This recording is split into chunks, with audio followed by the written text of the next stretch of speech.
L'hypertension artérielle fait partie des priorités de santé publique aux Antilles et en Guyane. Elle est fréquente. En effet, environ une personne adulte sur 5 est atteinte d'hypertension artérielle. Avec l'âge, cette fréquence augmente encore. Après 65 ans, plus de la moitié des personnes sont hypertendues.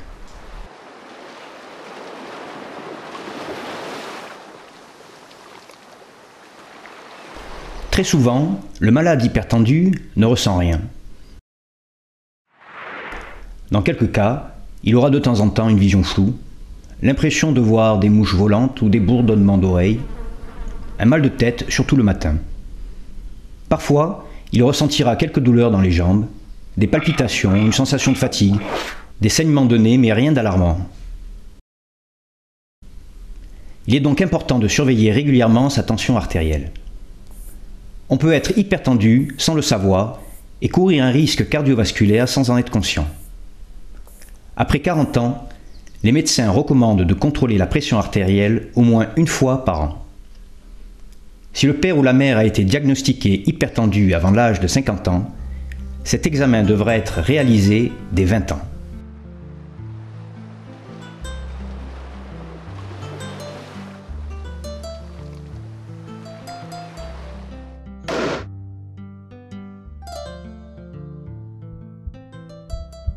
La mesure s'exprime par deux chiffres. Le premier chiffre, le plus élevé, correspond à la pression systolique, moment où le cœur se contracte et pousse le sang vers les artères. Il est normalement au repos inférieur à 14. Le deuxième chiffre, le plus bas, correspond à la pression diastolique, moment où le cœur est relaxé et se remplit de sang. Il est normalement au repos inférieur à 9.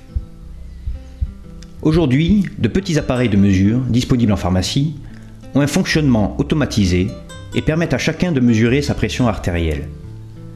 La surveillance de la tension artérielle individuelle est appelée automesure.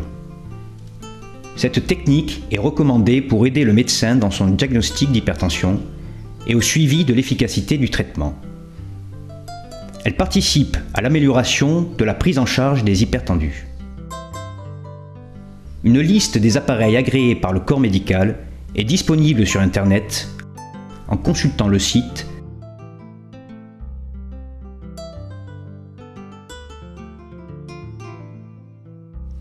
En Guadeloupe, 4 personnes hypertendues sur 10 possèdent déjà chez elles un appareil d'automesure. Pour s'assurer de son véritable état tensionnel, l'automesure à domicile doit suivre la règle de 3.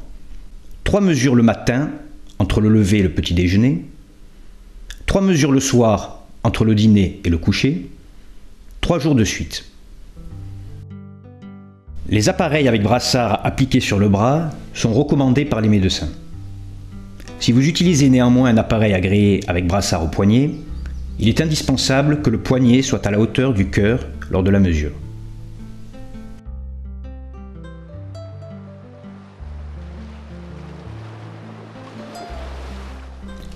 Si les mesures de la pression donnent des résultats supérieurs à 14 pour le premier chiffre ou au-dessus de 9 pour le second, consultez votre médecin. Il est important de respecter au moins 5 minutes de repos avant d'effectuer les mesures.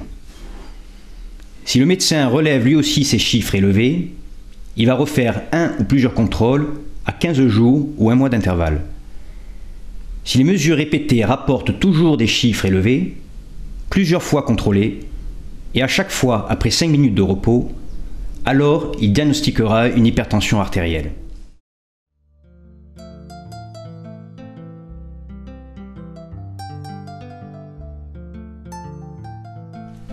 Le plus souvent, on ne trouve pas de cause expliquant l'apparition de l'hypertension artérielle. On parle alors d'hypertension artérielle essentielle. Mais il existe des facteurs de risque sur lesquels chacun peut agir avec un peu de volonté pour baisser la tension artérielle. Le surpoids et l'obésité, une alimentation trop riche et trop salée, la sédentarité, c'est-à-dire le manque d'activité physique, le tabac bien sûr, et une forte consommation d'alcool. L'hypertension artérielle est elle-même un facteur de risque favorisant l'apparition des maladies cardiovasculaires. Mais il existe d'autres facteurs de risque que l'on peut aussi contrôler avec l'aide de son médecin. Le diabète, le taux élevé de cholestérol, le tabac.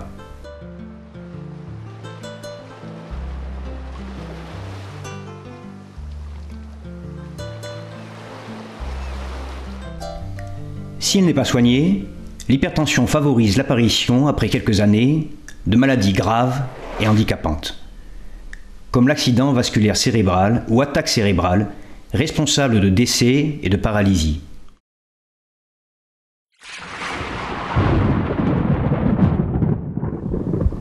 Elle peut aussi déclencher l'angine de poitrine, l'infarctus du myocarde, l'insuffisance cardiaque, la destruction progressive des reins avec insuffisance rénale pouvant aboutir à la dialyse, c'est-à-dire à la mise en place d'un rein artificiel extrêmement handicapant. Lorsque l'hypertension artérielle est diagnostiquée, il devient nécessaire de prendre un traitement à vie afin d'éviter l'apparition de ces graves complications. Pour un hypertendu, retrouver une tension artérielle normalisée avec un traitement est essentiel, mais ce n'est pas suffisant. Il faut aussi éviter en priorité tout facteur de risque et retrouver une bonne hygiène de vie.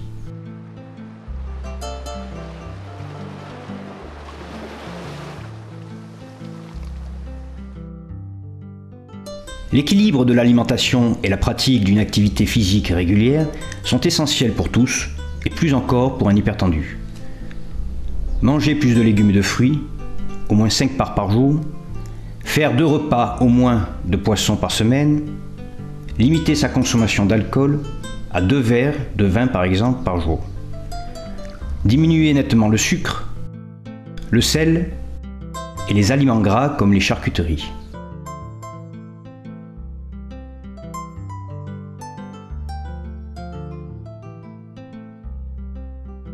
Une activité physique régulière est conseillée à tout âge. Le minimum, c'est le SMIC, sport minimum indispensable aux gens. 3 fois par semaine, par séance d'une demi-heure environ. Mais que faire? Il faut privilégier les activités d'endurance, c'est-à-dire des activités qui sont pratiquées en intensité modérée, comme la marche, la natation, le vélo, le jogging, mais on peut aussi faire de la danse ou trouver une autre activité. L'essentiel, c'est qu'elle soit régulière, qu'elle ne se fasse pas pendant un mois sur l'année et puis plus du tout dans le reste de l'année.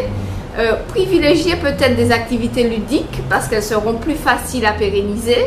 Éviter les heures chaudes de la journée parce que nous sommes dans un pays où il fait très chaud. Et ça, c'est très important parce que ça peut entraîner des dangers, notamment en déshydratant les individus. Donc, aller tôt le matin quand il n'y a pas encore de soleil ou tard le soir. Avoir des tenues adaptées parce qu'on voit encore beaucoup de gens avoir des activités avec des carouets ou des sudisettes, ce qui est extrêmement dangereux. Et pensez surtout à s'hydrater, c'est-à-dire à boire régulièrement pendant une activité. Lorsque l'essoufflement survient, il faut ralentir et s'arrêter quand il n'est plus possible de parler pendant l'effort. Surtout, ne pas forcer. L'activité physique améliore les chiffres de la tension artérielle, mais aussi ceux du cholestérol, et en plus elle favorise la perte de poids. On a tout à y gagner.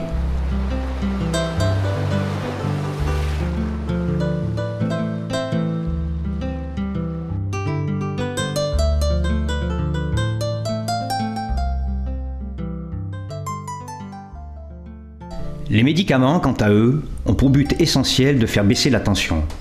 On les appelle antihypertenseurs. Il existe 5 classes de médicaments. On dit aussi 5 familles de traitements. Chaque classe de médicaments agit différemment et parfois de façon complémentaire. Dans certains cas, le médecin associera plusieurs médicaments pour faire baisser la tension. Il arrive parfois que le traitement proposé par le médecin ne soit pas bien supporté par le patient. Que faire dans ce cas? C'est le gros problème de l'hypertension artérielle. Soit il se sent bien et donc il ne juge pas nécessaire de poursuivre son traitement, soit le médicament est mal toléré et donc il arrête. Et ça, c'est une grosse erreur. Il faut à tout prix qu'il y ait un climat de confiance entre le patient et le médecin traitant, qu'il lui en parle, qu'ils causent ensemble, de façon à ce qu'ensemble on puisse trouver le traitement qui soit efficace et bien supporté, de façon à éviter des complications. On peut se sentir mieux en arrêtant le traitement, mais les chiffres tensionnels vont remonter et exposer davantage le patient au risque des complications. le médecin dispose d'une palette de médicaments différents. Médecins et patients pourront ensemble trouver celui ou ceux qui conviennent le mieux. Il est également nécessaire de revoir régulièrement le médecin pour réévaluer le traitement ou tout simplement avant qu'il n'y ait plus de comprimés.